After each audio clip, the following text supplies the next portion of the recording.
है प्यारे बच्चों, जल्दी से जुड़ जाइए। फिर शुरू करते हैं आज की शानदार कक्षा। ओए होए होए, अयोध्या की धरती से प्रणाम जी, एकदम नमस्कार है, आपका स्वागत करते हैं। चलिए जल्दी से जुड़ जाइए और फिर हम लोग शुरू करते हैं आज की कक्षा को।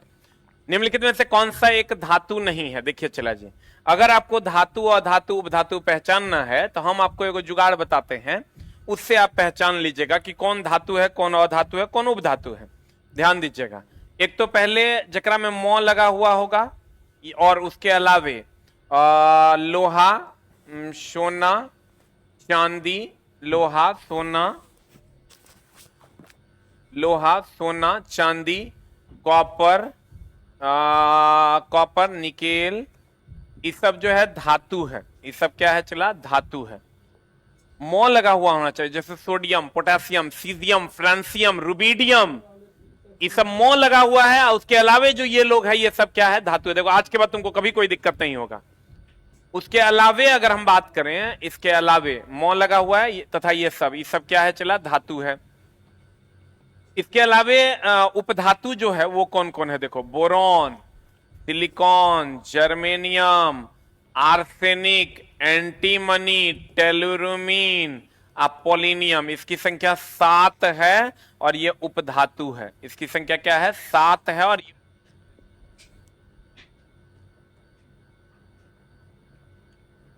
ये धातु है। और उसके बाद बाकी जितना है, बाद बाकी जितना है, सब का सब अधातु है। देख लो चला। अब हम तुमको टेस्टिंग करके भी दोस्त मेरे बता देते हैं कि क्या है। मो लगा हुआ हो, आयरन, सोना, चांदी, कॉपर, निकेल, ये सब धातु है। मो लगा हुआ हो, आयरन, सोना, चांदी, कॉपर, निकेल, ये सब धातु है। अब बाद बाकी देखो, इस साते गो उपधातु है। Boron, silicon, germanium, arsenic, antimony, tellurium और पोलिनियम, ये उपधातु है। अब बाद बाकी जितना है, सब का सब अधातु है। अब ध्यान दीजिएगा, बाद बाकी सब का सब अधातु है। तो अब करना आपको कैसे? जैसे मान लीजिए हमको कार्बन दे दिया, तो हम कार्बन को कैसे पहचानेंगे? मौ तो लगल है नहीं, इस लिस्ट में भी नहीं है, इसका मतलब ये धातु तो नहीं है। आप धातु तो नहीं है। अब यहां boron, silicon, germanium, arsenic, antimony, tellurium और पोलिनियम दे देगा, तो ये 7 गो है, इसमें से भी नहीं है। अब बाद बाकी में आ गया, बाद बाकी में आ गया तो ये इसका मतलब अधातु होगा। तो यहां पर आप सल्फर की बात करिए, सल्फर की बात कीजिए। चला जी, आंसर बताइए। अब हमको आप ही लोग आंसर बताइए, क्या हो जाएगा? What is the answer? जल्दी बताइए, आंसर बता दीजिए जल्दी से, क्या हो जाएगा? कॉपर। अब देखो चला, तुमको हम जो जो बता रहे हैं उसको ध्यान से समझना। सल्फर हो जाएगा आंसर, लेकिन सल्फर की बहुत सारी बातें ऐसी है जो आपको सीखनी है। ये S8 होता है। महिला इसका बाल सीधा करने के लिए इसका यूज करती हैं। महिलाएं बाल सीधा करने के लिए ब्यूटी पार्लर में इसका यूज करती हैं। मलहम के रूप में हम लोग इसका यूज करते हैं। उसके बाद आ जाइए आप कॉपर में। कहां आ जाइए दोस्त मेरे? कॉपर में। कॉपर की अगर हम बात करें तो कॉपर तड़ित चालक में इसका यूज करते हैं, एकदम अर्थिंग में इसका यूज करते हैं, घर में भी इसका हम लोग यूज करते हैं। अर्थिंग में तो यूज करवे करते हैं, घर के वायरिंग में भी हम लोग इसका यूज करते हैं। बस बार में भी यूज करते हैं इसका, बस बार में भी यूज करते हैं इसका कॉपर का। एल्युमिनियम मुक्त अवस्था में पाया जाता है। आयरन पर जो जंग लगता है, जो जंग, यहां से क्वेश्चन चला पूछवे करेगा, पहले इसको लिख लो। इसको दोस्त मेरे लिख लो जल्दी से। यहां से धातु और धातु उपधातु को पहचानना बहुत आसान है। हम लोग इंतजार कर रहे थे कि आप आएंगे, 2 दिन से पगला रहे थे। चला जी, एकदम फिक्स है। हम बोले थे मंडे टू फ्राइडे में मेरी क्लास होगी, मंडे टू फ्राइडे में मेरी क्लास होगी, ऐसा हमने आपको कहा था। अब देख लो, मलहम में यूज करते हैं महिलाएं बाल सीधा करने में, ये बहुपरमाणुक है, ये बहुपरमाणुक है। तड़ित में यूज करते हैं कॉपर का, अर्थिंग में, बसबार में। मौ लगा हुआ होगा, लोहा, सोना, चांदी, कॉपर, निकेल, ये धातु है। Boron, silicon, germanium, arsenic, antimony, tellurium, polonium, ये उपधातु है। और बाद बाकी सब क्या है? अधातु। उपधातु की संख्या कितनी है? 7। उपधातु की संख्या क्या है? 7।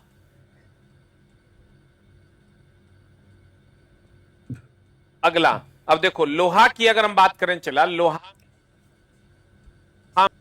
लोहा में पहले तो जंग लगता है। आयरन ऑक्सीजन से अभिक्रिया करता है पानी की उपस्थिति में, तब यह जंग लगता है, जिसका नाम है Fe3O4। और इसका रंग जो होता है ये भूरे रंग का होता है। ये भूरे रंग का होता है। ये जो रंग होता है दोस्त मेरे, ये भूरे रंग का होता है। उसके बाद अगर हम बात करें, बताओ, जंग लगने से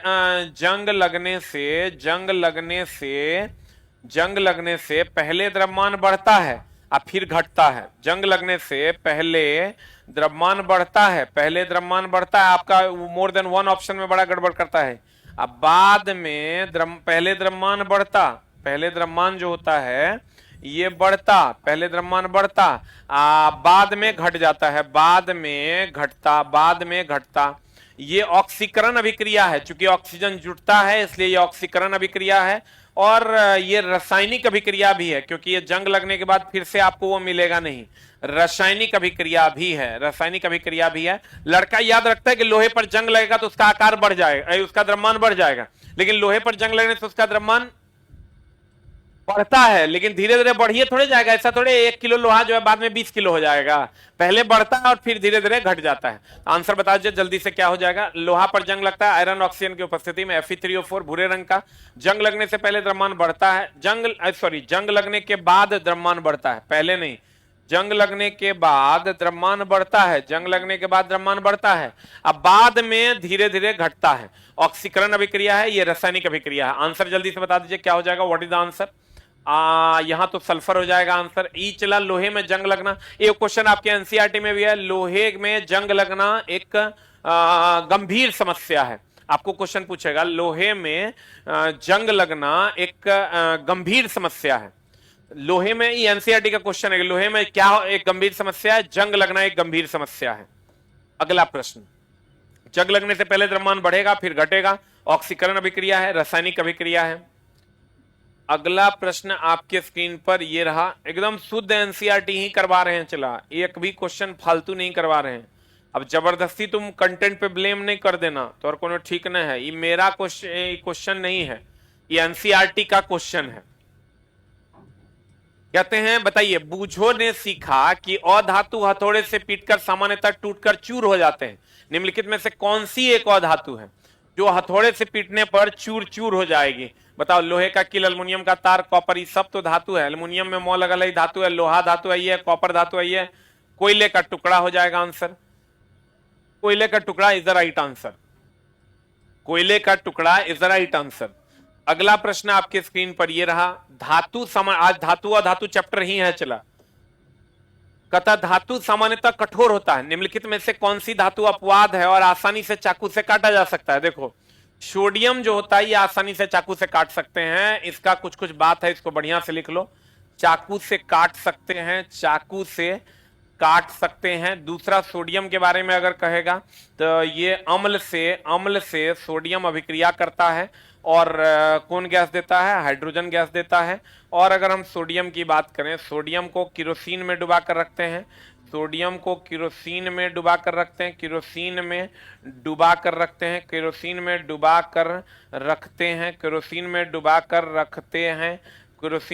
कर रखते हैं किसको? सोडियम को कहां डुबा कर रखते हैं दोस्त मेरे? केरोसिन में डुबा कर रखते हैं। सोना की अगर हम बात करें, इसको पीट कर चादर बनाया जा सकता है। एक चीज एकदम ध्यान रखिएगा, केरोसिन में डुबा कर किसको रखते हैं? पानी में डुबा कर रखते हैं फास्फोरस को। सर, जितना बढ़िया आप कंटेंट देते हैं, लोग पैसे लेकर भी बेकार कंटेंट दे रहे हैं। कंटेंट देता है और बोलता है कि तुम इसी से आएगा। 10,000 क्वेश्चन पढ़ा है, 10,000 क्वेश्चन में रहेगा, आएगा और कहता है। अच्छा चला, ये सब कोई बात नहीं है, सब लोग अच्छा पढ़ाता है, आप पढ़ाई कीजिए। सोना की बात अगर हम करें, देखो ये क्वेश्चन क्या पूछेगा? तो अम्ल सोडियम से अभिक्रिया करके हाइड्रोजन गैस देगा, लेकिन अगर अम्ल क्षार से अभिक्रिया करेगा ना तो लवण और जल देगा। यहां पर दो बातें, ये हमेशा क्वेश्चन एनसीईआरटी में है, इसलिए एनसीईआरटी का ओरिजिनल क्वेश्चन है, मेरे घर से ही क्वेश्चन हमने लाए हैं। देख लो, अम्ल सोडियम से अभिक्रिया करेगा, हाइड्रोजन गैस देगा, लेकिन अम्ल क्षार से अभिक्रिया करेगा तो लवण और जल देगा। अम्ल सोडियम से अभिक्रिया करेगा तो हाइड्रोजन गैस देगा, अम्ल क्षार से अभिक्रिया करेगा तो लवण और जल देगा। ये ध्यान रखिएगा। चला, अम्ल जो है सोडियम से या धातु से विक्रिया करेगा, हाइड्रोजन गैस देगा, अम्ल क्षार से विक्रिया करेगा, लवण और क्या दे देगा? जल दे देगा।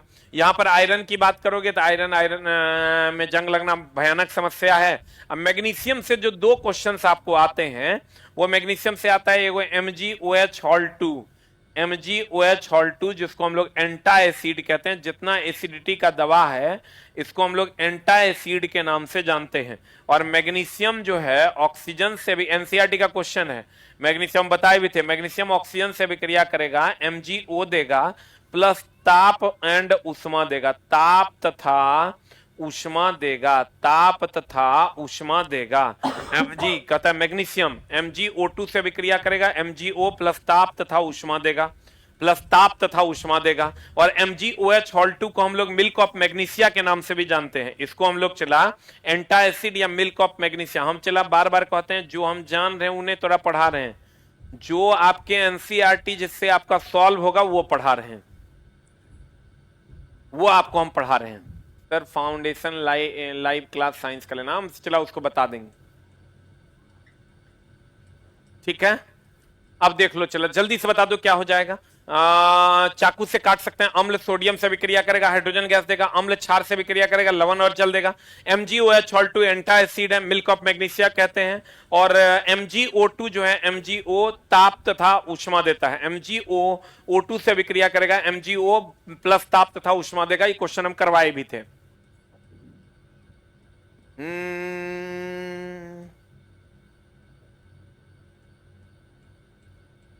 अगला प्रश्न आपके स्क्रीन पर ये कर रहा, इचला आज का चैप्टर है धातु, अधातु और उपधातु।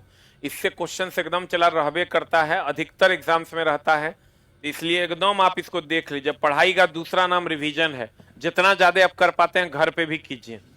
कहते हैं निम्नलिखित में से किसे ठंडे जल में तीव्र अभिक्रिया करता है, कौन करता है, जल्दी बताओ कौन करता है ठंडे जल में तीव्र अभिक्रिया। जल्दी से आंसर बता दीजिए, एकदम आप ये आंसर जानते होंगे, जल्दी बता दीजिए क्या हो जाएगा आंसर। कार्बन की सोडियम, जल्दी बताओ, जल्दी बता दीजिए आंसर क्या हो जाएगा, सोडियम। कार्बन के बारे में हम आपको कुछ लाइंस बता देते हैं, ये एकदम ध्यान रखिएगा, हम पहले भी बताए हैं।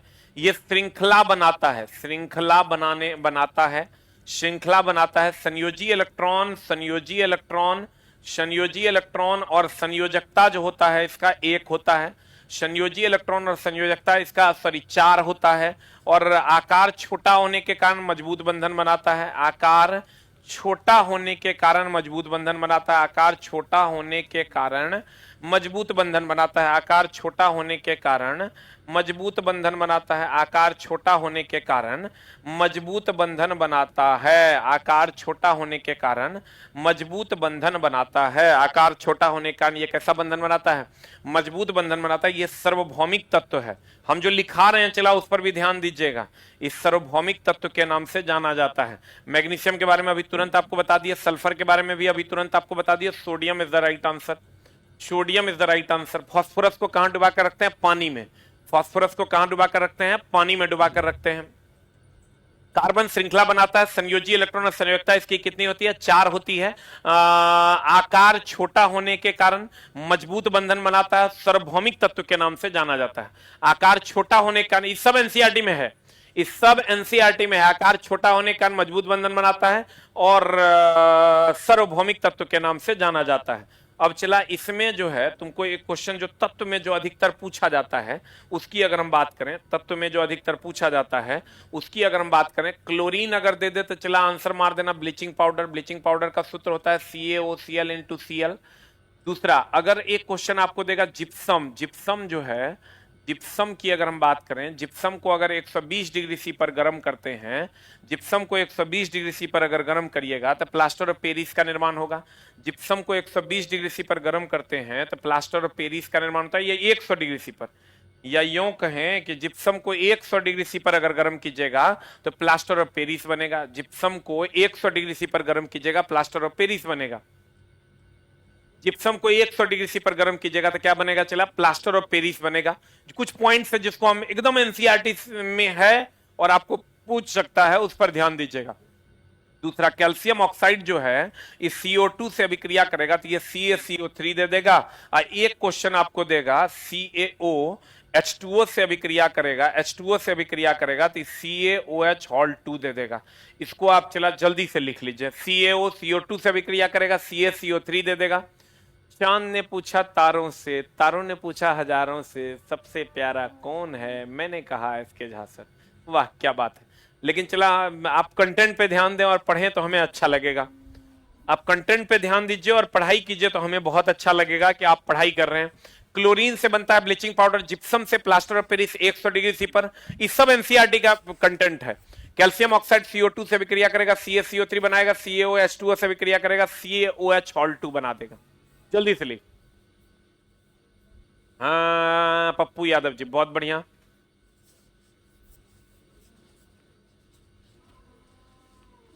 हो गया। अगला प्रश्न आपके स्क्रीन पर ये रहा। दोस्त मेरे, अगला प्रश्न आपके स्क्रीन पर ये रहा, बताइए आंसर क्या होगा।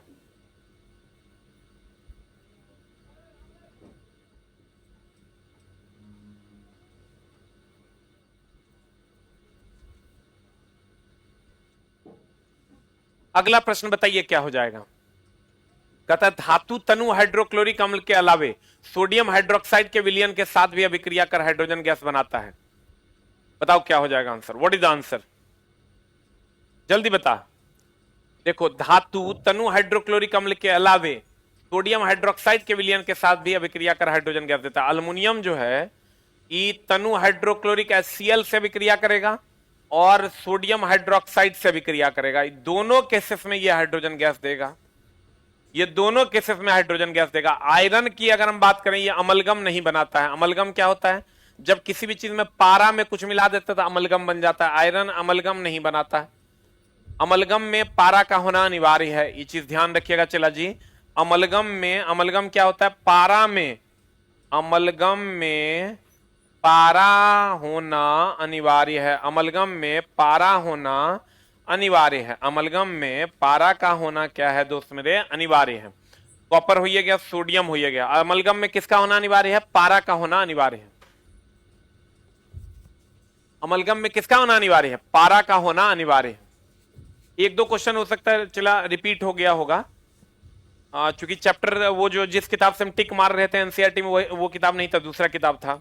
हमको जो अच्छा अच्छा क्वेश्चन लगा है वो हम दिए हैं। अमलगम में पारा का होना अनिवार्य है, अम्ल में हाइड्रोजन का। लेकिन चला थोड़ा एक क्वेश्चन अगर एक आध को रिपीट भी होगा तो हम उसके बदले थोड़ा बहुत चीज पढ़ा देंगे। अम्ल में हाइड्रोजन का होना अनिवार्य है। अम्ल में हाइड्रोजन अनिवार्य तत्व है। अम्ल में हाइड्रोजन जो है वो अनिवार्य है। अम्ल में कौन अनिवार्य है दोस्त मेरे, हाइड्रोजन अनिवार्य है। नोटिफिकेशन नहीं आया है, कोई बात नहीं। अमलगम में पारा का होना अनिवार्य है और अम्ल में हाइड्रोजन का होना अनिवार्य है। अमलगम में पारा का होना अनिवार्य है और अम्ल में हाइड्रोजन का होना अनिवार्य है। अमलगम में पारा का और हाइड्रोजन, अम्ल में हाइड्रोजन का, याद रखिएगा। अमलगम में किसका होना अनिवार्य है, पारा का, और अम्ल में किसका होना अनिवार्य है, हाइड्रोजन का। अगला प्रश्न, जीवाश्म ईंधन, जीवाश्म ईंधन जिसके अवशेषों से प्राप्त होता है वो क्या है, जल्दी बता। जीवाश्म ईंधन मृत जीवों से प्राप्त होता है। जीवाश्म ईंधन जो होता है चला मृत जीवों से प्राप्त होता है। इसका कुछ कुछ चीज हम तुमको बता देते हैं, बढ़िया समझना। जीवाश्म ईंधन, पहले तो तुमको जो क्वेश्चन पूछेगा कि ईंधन दो प्रकार का, एक चला परंपरागत, एक परंपरागत ईंधन, दो प्रकार का, एक परंपरागत और एक होता है गैर परंपरागत। एक परंपरागत, एक होता है गैर परंपरागत। तो परंपरागत की अगर हम बात करें, परंपरागत को हम लोग कहते हैं अनवीन, जो नया ना हो। और यहां से क्वेश्चन चला खूब मिलेगा आपको, अनवीन। ये जो गैर परंपरागत है, जो परंपराओं से नहीं आ रहा है, इसको हम लोग कहते हैं नवीन। अब इसका फॉर्मूला क्या है, अनवीन जो पुराना है, जो समाप्त हो जाएगा, जो समाप्त हो जाएगा, जो समाप्त हो जाएगा। और गैर परंपरागत या नवीन जो समाप्त नहीं होगा, जो समाप्त नहीं होगा, जो समाप्त नहीं होगा, उसको हम लोग कहते हैं गैर परंपरागत या नवीन।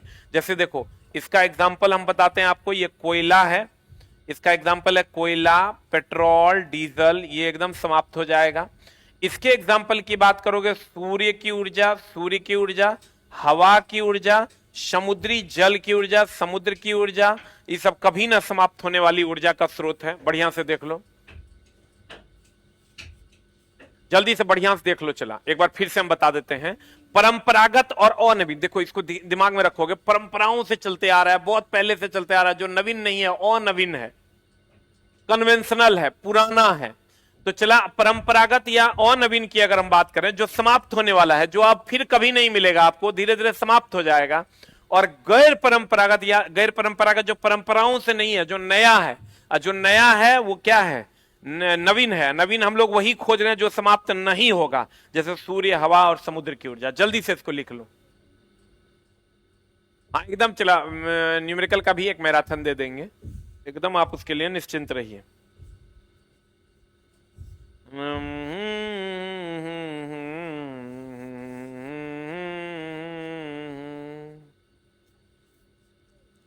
हो गया। अगर हम कहें परंपरागत या जो परंपराओं से आ रहा अनवीन है, जो समाप्त हो जाएगा, और गैर परंपरागत की बात करें, जो नवीन है, जो समाप्त नहीं होगा, कभी नहीं समाप्त होगा, वो सूर्य है, हवा है, समुद्र की ऊर्जा है। आंसर बता दीजिए जल्दी से, क्या हो जाएगा आंसर। इसको बढ़िया से लिख लो, परंपराओं से वो है जो समाप्त हो जाएगा, गैर परंपरागत या नवीन वो है, नया वो है जो समाप्त नहीं होगा। यहां से आपको क्वेश्चंस मिलवे करेगा। मैं अयोध्या से हूं, पटना से आना चाहता हूं, पटना में रूम दिलवा दीजिए। एकदम रूम मिल जाएगा। चला जी, वेलकम है आपका। अगला प्रश्न आपके स्क्रीन पर ये रहा, पदार्थ जो ऑक्सीजन से अभिक्रिया करके ऊष्मा देता है ज्वलनशील पदार्थ कहलाता है। निम्नलिखित में से कौन सा एक ज्वलनशील पदार्थ है? देख लो, लोहे की कील, कांच, पत्थर का टुकड़ा, लकड़ी। लकड़ी एक ज्वलनशील पदार्थ है। अब देखो, इसमें भी एक ज्वलनशील पदार्थ का ऊष्मीय मान होता है, हम बताए थे, जो किलो जूल पर ग्राम पर केजी में नापा जाता है। ज्वलनशील पदार्थ का ऊष्मीय मान किलो जूल पर केजी में नापा जाता है। ये एनसीईआरटी का चला क्लास 6 का है, इसलिए थोड़ा सा तुमको आसान लग गया होगा ये क्वेश्चन।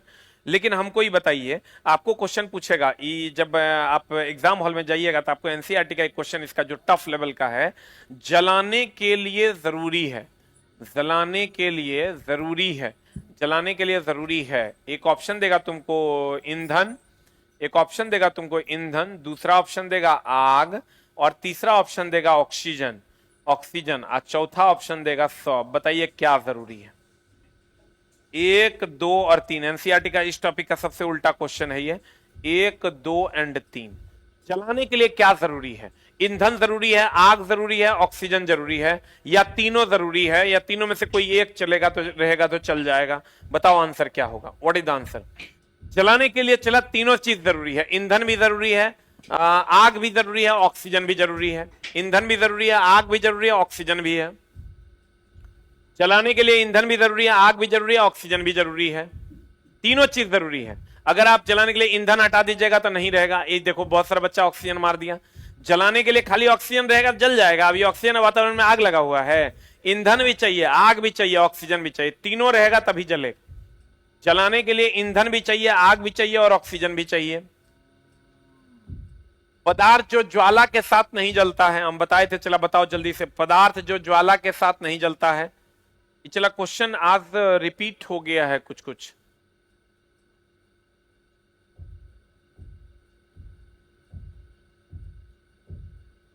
अच्छा, 2-3 क्वेश्चन चला आज रिपीट हो गया है, कोई बात नहीं। पिछले क्लास में बताए थे, पदार्थ जो ज्वाला के साथ नहीं जलता है वो है लकड़ी या कोयला। लकड़ी का कोयला ये ज्वाला के साथ नहीं जलता है। कोई बात नहीं, चला कल हम इसका ध्यान रखेंगे। वो किताब चेंज हो गया, इसलिए थोड़ा सा जो इंपॉर्टेंट था हम टिक टिकाए, और ये क्वेश्चन ऑलरेडी 1-2 इसमें से हम करवा चुके थे। लेकिन कोई बात नहीं, कहते हैं यदि किसी इसमें हम अच्छा क्वेश्चन, आपको अगर एक आध को रिपीट भी होगा तो हम अच्छा क्वेश्चन उसके बदले आपको करवा देंगे। यदि किसी व्यक्ति को कपड़ों में आग लग जाती है, अभी चला हम 6-7 में थे, अब हम 8-9 में प्रवेश करने वाले हैं। अभी जो आपको आसान आसान क्वेश्चन दिख रहा था, क्योंकि ये 6-7 का एनसीईआरटी था, अब हम 8-9 में जैसे ही घुसेंगे आपका लेवल हो जाएगा एकदम महा महा महा ऊपर। तो कहते हैं यदि किसी व्यक्ति के कपड़े में आग लग जाती है तो उसे बुझाने का सर्वश्रेष्ठ तरीका क्या है? कपड़ों पर पानी डाल देना है, अग्निशमक का उपयोग करना है, व्यक्ति को ऊनी कंबल से ढक देना है, व्यक्ति को पॉलीथीन की चादर से ढक देना है। एनसीईआरटी का क्वेश्चन है, पॉलीथीन की चादर से एकदम नहीं ढकिए, व्यक्ति को कपड़ों पर पानी भी नहीं डालना है, अग्निशमक का प्रयोग भी नहीं करना है, और व्यक्ति को ऊनी कंबल से ढक देना है। C for cat is the right answer. व्यक्ति को ऊनी कंबल से ढक देना है। अब देखो चला, अगर आग लगता है कपड़ों में आग लग जाता है तो उसे बुझाने के लिए आप ही ध्यान रखिएगा, पॉलिस्टर सबसे तेजी से आग पकड़ता है, सबसे तेजी से आग पकड़ता है। पॉलिस्टर जो है सबसे तेजी से आग पकड़ता है। सबसे तेजी से आग कौन पकड़ता है दोस्त मेरे? पॉलिस्टर। सबसे तेजी से आग कौन पकड़ता है? पॉलिस्टर। और सबसे धीरे आग कौन पकड़ता है? सबसे धीरे आग पकड़ता है सूती। सबको पता होगा सबसे धीरे आग पकड़ता है सूती वस्त्र। सूती वस्त्र। आग पकड़ने के लिए ऑक्सीजन का होना अनिवार्य है, ऑक्सीजन का होना अनिवार्य है। आग पकड़ने के लिए ऑक्सीजन का होना अनिवार्य है। अगर ऑक्सीजन नहीं रहेगा तो आग नहीं पकड़ेगा। आग पकड़ने के लिए चला मेरे ऑक्सीजन का होना अनिवार्य है, अगर ऑक्सीजन नहीं रहेगा तो आग नहीं पकड़ेगा। दूसरा, श्वसन जो है, श्वसन, श्वसन जो है एक दहन है, मंद दहन है, और ये ऊष्माक्षेपी अभिक्रिया है। ये कौन अभिक्रिया है चला? ऊष्माक्षेपी अभिक्रिया। टीआरई 3.0 में क्वेश्चन था, जो ऊष्मा देगा उसे क्या कहते हैं? ऊष्माक्षेपी अभिक्रिया कहते हैं। जो ऊष्मा लेगा उसे क्या कहते हैं? ऊष्माशोषी अभिक्रिया कहते हैं। तो श्वसन एक दहन है और दहन एक ऊष्माक्षेपी अभिक्रिया है। एक चीज और ध्यान रखिएगा, कोयला के खान वगैरह में CH4 ऑक्सीजन की उपस्थिति में अभिक्रिया करके विस्फोट करता है। CH4 ऑक्सीजन की उपस्थिति में अभिक्रिया करके विस्फोट करता है। और एक चीज और ध्यान रखना, ऊर्ध्वपातन। ऊर्ध्वपातन हम बार बार कहते हैं बच्चों को, ये पूछवे करेगा, आपको नहीं पूछेगा तो आपके पड़ोसिया में रहेगा वाष्पोत्सर्जन। ये ऊष्माशोषी अभिक्रिया है, ये ऊष्माशोषी, क्योंकि ये ऊष्मा लेगा और लेगा तभी गर्म होगा। ऊर्ध्वपातन और वाष्पोत्सर्जन ये ऊष्माशोषी अभिक्रिया है। ऊर्ध्वपातन और वाष्पोत्सर्जन ये ऊष्माशोषी अभिक्रिया है।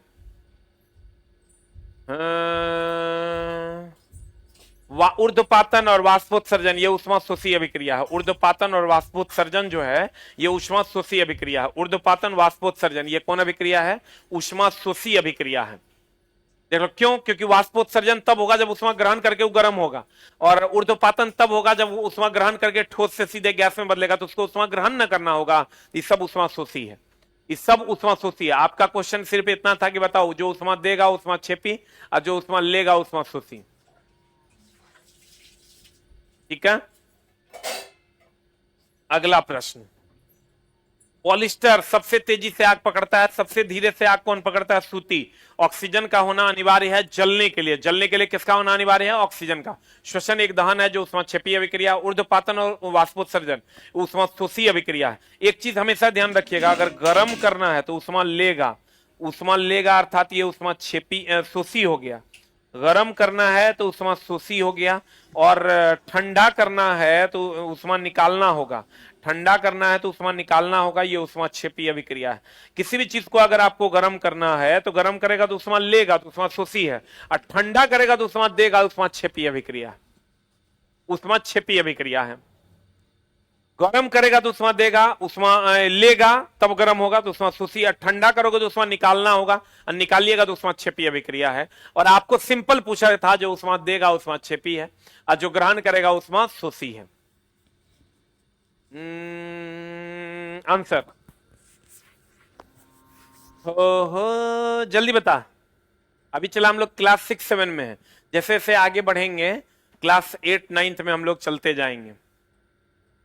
8-9 में 10th में जब जाएंगे तो एकदम क्वेश्चन का स्टैंडर्ड आपका और थोड़ा बढ़ जाएगा। थोड़ा क्या, बहुत ज्यादा बढ़ेगा जैसे जैसे आगे बढ़ेंगे। आपका बहुत बड़ा फैन हूं, आपका मूर्ति रख के पूजा करने का मन करता है। हर चट्टा कुछ से कुछ करते रहता है। अब तारीफ करो लेकिन इतना भी नहीं करो कि हमको फुला दो। हम लोग तो चला एक मामूली सा शिक्षक हैं, पढ़ाते हैं।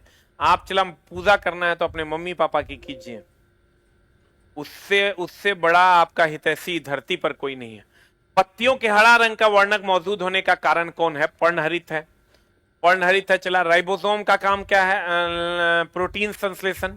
राइबोसोम का काम है प्रोटीन संश्लेषण। राइबोसोम का काम है प्रोटीन संश्लेषण। माइटोकॉन्ड्रिया सबको पता है एटीपी का निर्माण करता है, माइटोकॉन्ड्रिया एटीपी का निर्माण करता है। हरित लवक प्रकाश संश्लेषण में भोजन निर्माण में मदद करते हैं, भोजन निर्माण में मदद करते हैं। प्रकाश संश्लेषण या भोजन निर्माण में मदद करते हैं, भोजन निर्माण में मदद करते हैं।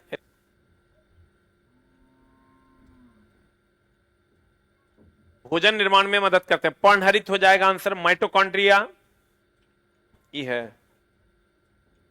माइटोकॉन्ड्रिया की अगर हम बात करें, ये कहवा है?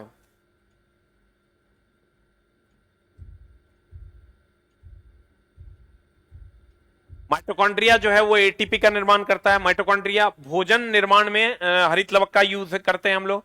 पर्णहरित हो जाएगा और प्रोटीन संश्लेषण राइबोसोम हो जाएगा। प्रोटीन फैक्ट्री भी कहते हैं इसको। कल के क्वेश्चन का स्टैंडर्ड थोड़ा सा बढ़ा हुआ रहेगा, चला, घबराना नहीं। बताओ अगला। धीरे धीरे हम लोग क्लास जैसे जैसे आगे बढ़ेंगे क्वेश्चन का स्टैंडर्ड बढ़ता जाएगा। कहते हैं जब किसी चालक के विलयन में से विद्युत धारा प्रवाहित की गई हो तो उसका रंग परिवर्तित हो गया, यह इंगित करता है कि विद्युत धारा का कौन प्रभाव है। देखो चला, ई अगर ऊष्मा जनरेट हुआ था तापीय प्रभाव है, रंग बदला था रासायनिक प्रभाव है, चुंबकीय प्रभाव हो जाएगा। अगर मैग्नेटिक फील्ड जनरेट होगा, ई रासायनिक प्रभाव का खोज किया था कौन? रासायनिक प्रभाव का खोज किया फेराडे। रासायनिक प्रभाव का खोज किया फेराडे। तापीय प्रभाव का खोज किया जूल। और चुंबकीय प्रभाव का खोज किया एचसी ऑरेस्टेड। एचसी ऑरेस्टेड। देख लो, विद्युत धारा के रासायनिक प्रभाव का खोज किया फेराडे, विद्युत धारा का तापीय प्रभाव का खोज किया जूल, चुंबकीय प्रभाव का खोज किया एचसी ऑरेस्टेड। अब विद्युत का प्रकाशीय प्रभाव नहीं होता है। हमको क्वेश्चन कह रहा है किसी चालक में से विद्युत धारा प्रवाहित की गई तो उसका रंग परिवर्तित हो गया, यह इंगित करता है विद्युत धारा का कौन प्रभाव? जल्दी बता, जल्दी बता, व्हाट इज द आंसर? यह इंगित करता है विद्युत धारा का रासायनिक प्रभाव। यह इंगित करता है, चला, विद्युत धारा का कौन प्रभाव? रासायनिक प्रभाव।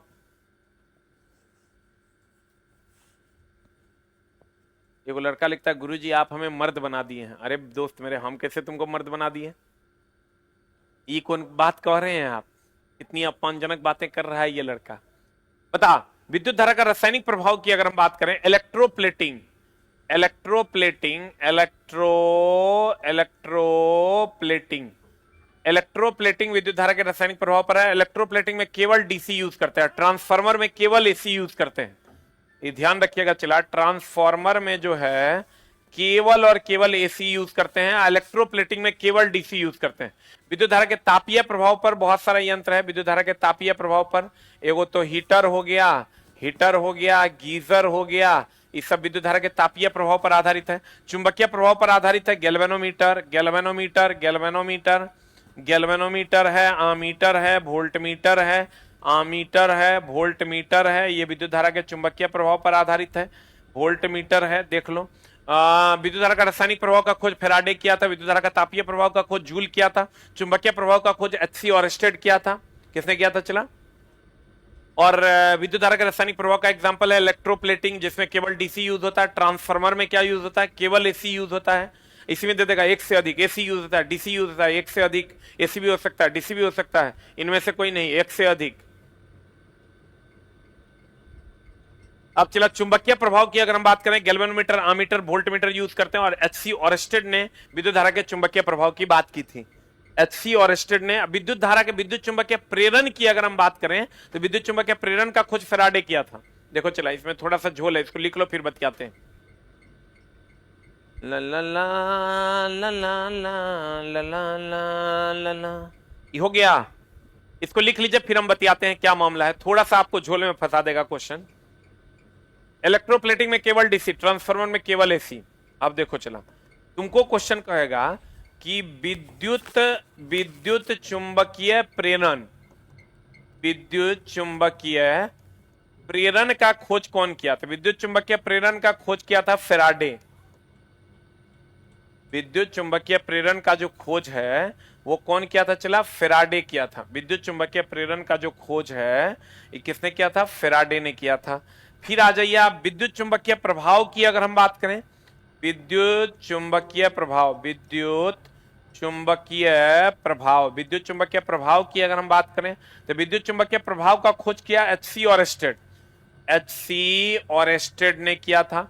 अगर आपको दे दे विद्युत चुंबकीय प्रेरण की बात कर दे, अगर विद्युत चुंबकीय प्रेरण की बात कर दे, विद्युत चुंबकीय प्रेरण की अगर बात कर दे तो विद्युत चुंबकीय प्रेरण का खोज कौन किया था? चला, आइए विद्युत चुंबकीय तरंग का, विद्युत चुंबकीय तरंग का खोज कौन किया? विद्युत चुंबकीय तरंग का खोज कौन किया? विद्युत चुंबकीय तरंग का खोज किया था मैक्सवेल ने। विद्युत चुंबकीय तरंग का खोज कौन किया दोस्त मेरे? मैक्सवेल ने किया। देखो, विद्युत चुंबकीय प्रेरण का खोज फैराडे ने किया, विद्युत चुंबकीय प्रभाव का खोज एच सी ऑयरस्टेड ने किया, विद्युत चुंबकीय तरंग का खोज मैक्सवेल ने किया।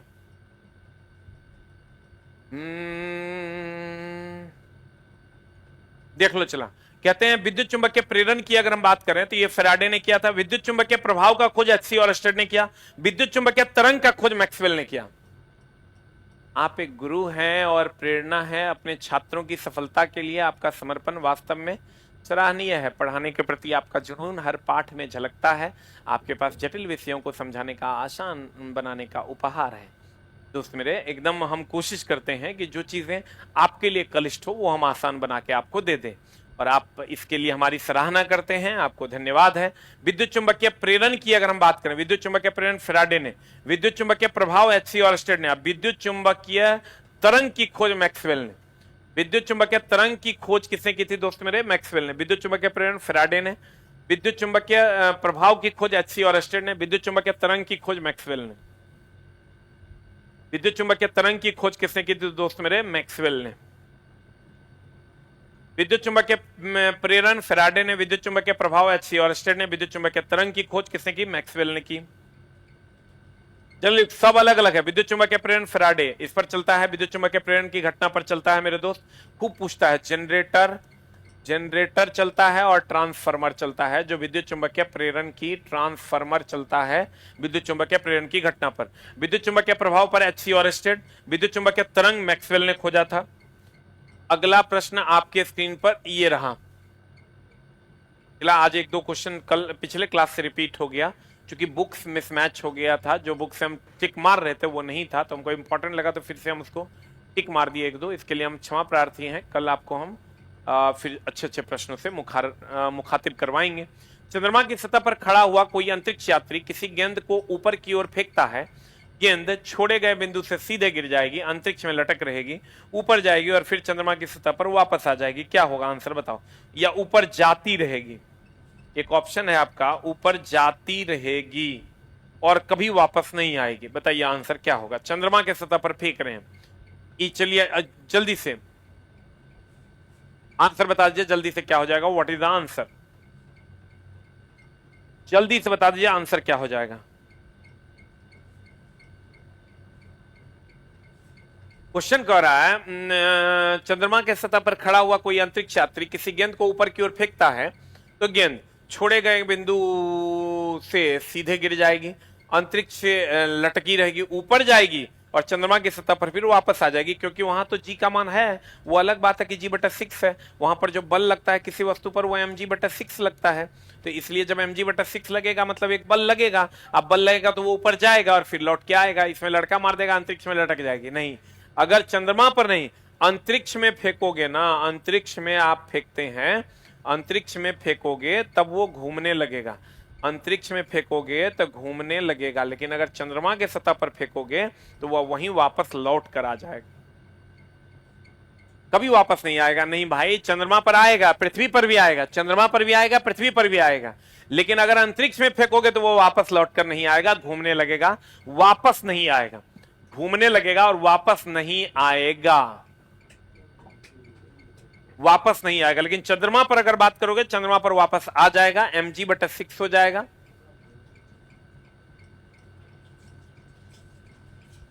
mg/6 हो जाएगा। अंतरिक्ष में फेंकोगे तो घूमने लगेगा। बताओ, चंद्रमा पर से अंतरिक्ष देखने पर कैसा दिखाई देता है? क्वेश्चन आपको मिलेगा।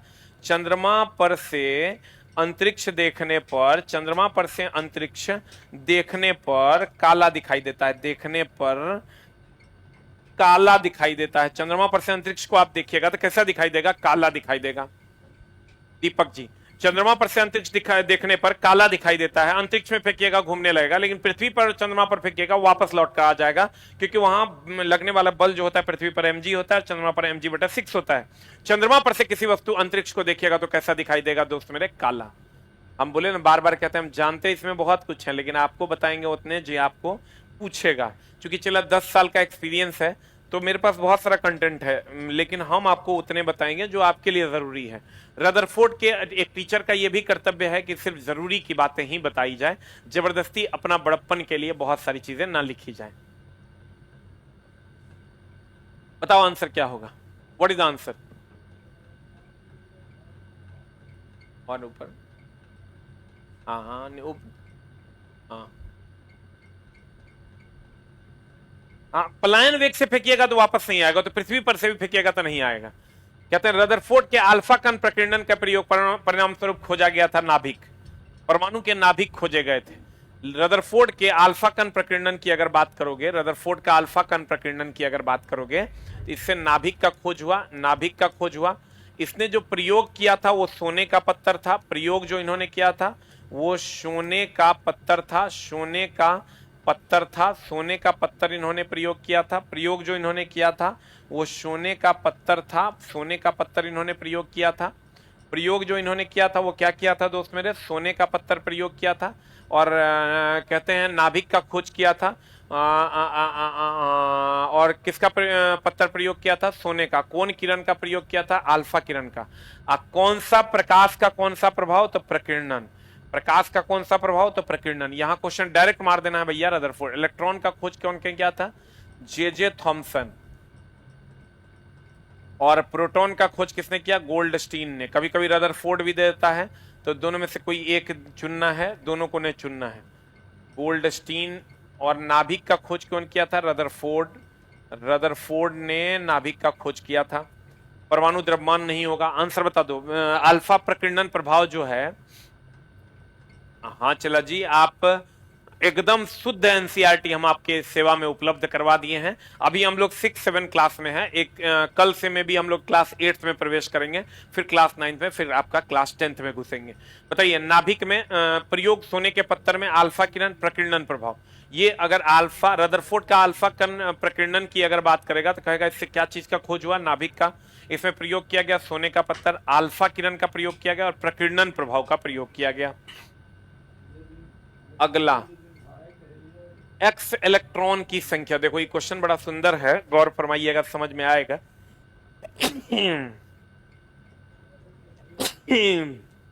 अगला ये जो क्वेश्चन है, कहता है एक तत्व एक्स में इलेक्ट्रॉन की संख्या 15 है। मान लीजिए न्यूट्रॉन की संख्या 16 है, निम्नलिखित में से कौन सा तत्व का सही प्रदर्शन है। देखो, इलेक्ट्रॉन की संख्या जो है वो 15 है, न्यूट्रॉन की संख्या 16 है। न्यूट्रॉन की ये परमाणु संख्या है, ये परमाणु भार है, देख लो बढ़िया से। ई जो है परमाणु संख्या है, ई परमाणु संख्या है, परमाणु संख्या को जेड से डिनोट करते हैं। आई परमाणु भार है। तुमको क्वेश्चन कह रहा है एक तत्व है जिसमें 15 इलेक्ट्रॉन और 16 न्यूट्रॉन है। देखो इसमें 15 इलेक्ट्रॉन है, यहाँ पर इलेक्ट्रॉन लिखते हैं, ये इसमें भी 15 है, इस ई तो नहीं होगा। अब यहाँ 16, देखो 31 में से 15 गया 16, 31 में से 16 गया तो 15। आंसर हमको लगता है ए नंबर हो जाएगा। न्यूट्रॉन ऐसे निकालते हैं, चला ये जो होता है ये प्रोटॉन की संख्या है, यही इलेक्ट्रॉन की संख्या है। और न्यूट्रॉन अगर आपको निकालना है तो परमाणु भार में से परमाणु संख्या को घटा दीजिए, या न्यूट्रॉन निकालना है तो ए माइनस जेड के जगह पर हम लोग पी लिखते हैं। ए माइनस जेड के जगह पर हम लोग क्या लिखते हैं दोस्त मेरे, पी लिखते हैं।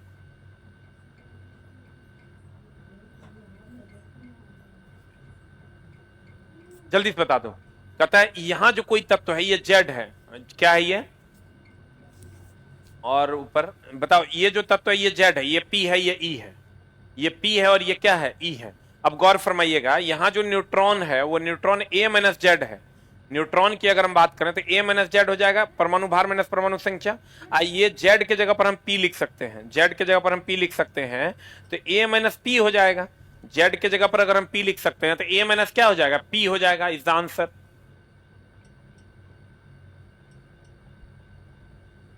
आंसर बता दो जल्दी से, क्या हो जाएगा। इसको घटाओगे तो न्यूट्रॉन की संख्या निकल जाएगी।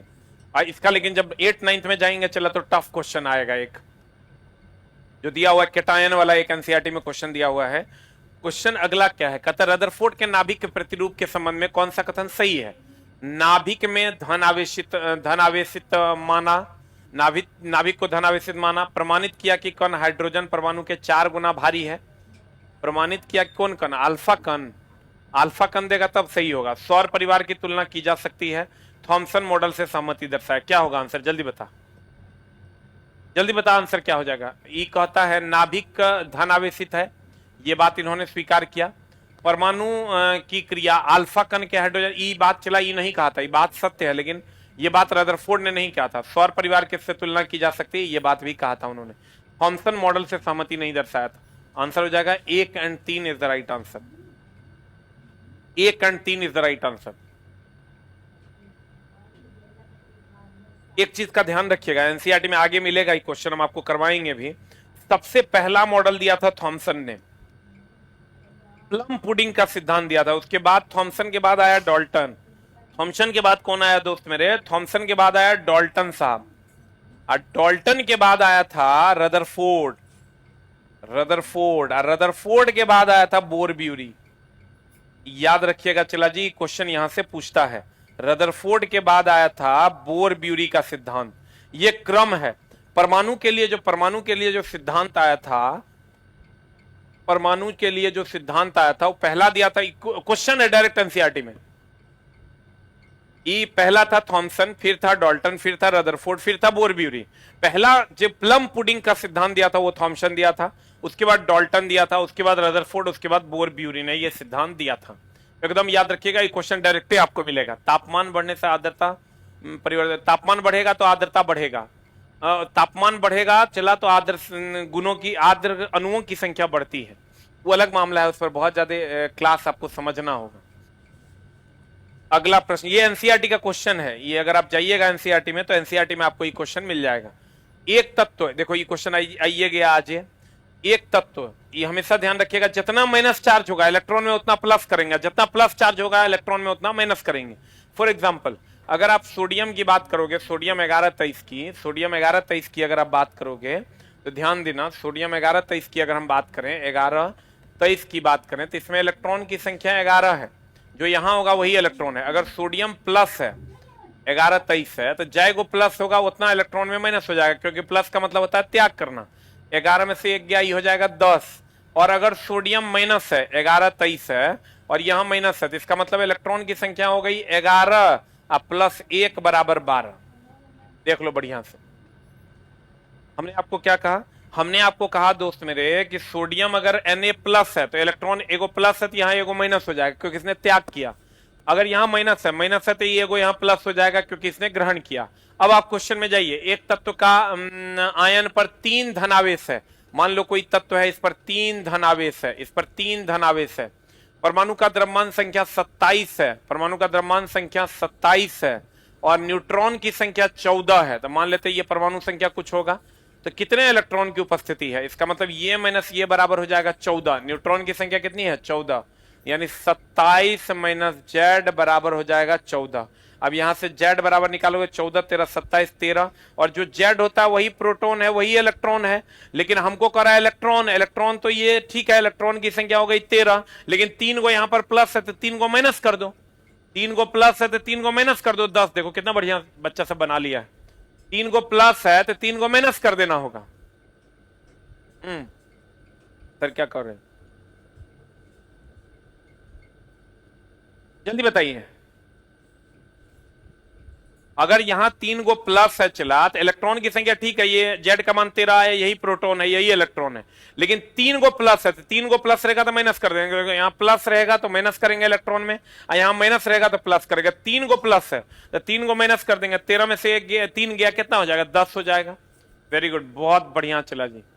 मेरे दोस्त बार बार हम कहते हैं पढ़ने वालों की संख्या ज्यादा है और फॉर्म भरने वालों की भी संख्या ज्यादा है, रेगुलर पढ़ने वालों की संख्या बहुत कम है, वो वैकेंसी से भी कम है। तो आप अपने को उस लिस्ट में डालिए, आपका कंपटीशन किसी से नहीं होगा। प्लस है तो माइनस हो जाएगा, माइनस है तो क्या हो जाएगा, प्लस हो जाएगा।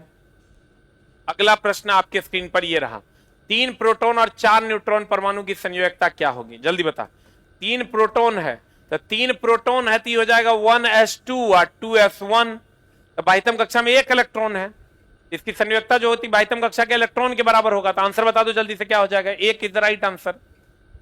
1s2 2s1 है, 1s2 2s1 है, तो बाह्यतम कक्षा का इलेक्ट्रॉन कितना है, 1 है, तो इसकी संयोजकता भी कितनी हो जाएगी, 1 हो जाएगी, आंसर। अगला, चित्र में दर्शाया अनुसार मॉडल का सही प्रदर्शन है, कौन सा परमाणु के बोर मॉडल का सही प्रदर्शन है। अब देखो चला, परमाणु का बोर मॉडल क्या कहता है, पहला ये ऑर्डर रहेगा, पहला में 2, दूसरा में 8, तीसरा में 8, चौथा में 18। ये इस मिनिमम, ये मैक्सिमम ये रहेगा, इससे कम रह सकता है, लेकिन पहला भरेगा तभी दूसरा में जाएगा। तो पहला में देखो 1 2 इसमें है, इसमें 1 2 3 4 है, तो ये तो नहीं होगा। इसमें भी देखो 1 2 है, इसमें भी 1 2 है, तो ये तीनों हो गया। लेकिन दूसरा में आते हैं, दूसरा में इसमें देखो क्या है, 1 2 3 4 5, या तो 8 रहेगा या 8 से कम रहेगा, तो ये सही है।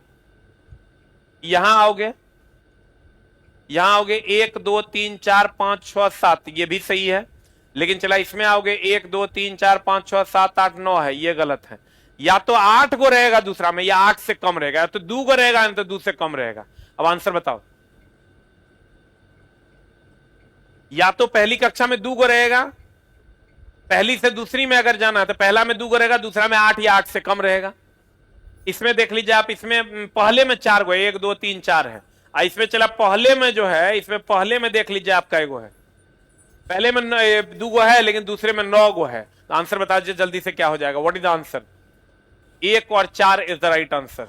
हाँ, कर सही नहीं है, तो सही नहीं है कौन कौन? 2 और यहां 4, ये दोनों सही नहीं है, ये भी सही नहीं है, ये भी सही नहीं है। 2 और 4 सही नहीं है, क्योंकि पहले में या तो 2 गो रहेगा या 2 से कम रहेगा। अगर दूसरा है, इसका मतलब पहले में 2 गो भरवे करेगा, और उसके बाद दूसरा में 8 गो रहेगा या 8 से कम रहेगा, तीसरा में फिर 8 गो रहेगा या 8 से कम रहेगा। क्लियर? और इसका थ्योरी है चला 2n²। वो महत्तम कक्षा का इलेक्ट्रॉन, कक्षा में महत्तम इलेक्ट्रॉन की संख्या कितनी होती है? 2n²। कक्षा में महत्तम इलेक्ट्रॉन की संख्या कितनी होती है? 2n²। बताओ ये कौन दिया? 2n² का थ्योरी कौन दिया था? बोर ब्यूरी ने दिया या रदरफोर्ड ने दिया? जल्दी बता, बोर ब्यूरी ने दिया कि रदरफोर्ड ने दिया? जल्दी बता, आंसर क्या होगा? 2n² कक्षा में महत्तम इलेक्ट्रॉन की संख्या कितनी होती है? बोर ब्यूरी ने दिया या रदरफोर्ड ने दिया? धीरे धीरे चला आपका स्टैंडर्ड बढ़ते जाएगा। जैसे ही हम अभी तो 6 7 में थे, 8 9 कल से 8 में प्रवेश कर जाएंगे, तो आपका मामला जो है धीरे धीरे बढ़ते जाएगा, लेवल बढ़ते जाएगा। 2n² का थ्योरी कौन दिया था? 2n² का थ्योरी दिया था बोर ब्यूरी ने। Thank you very much, love you all, नमस्कार। 20 दिन 20 कक्षा में आपका स्वागत करते हैं।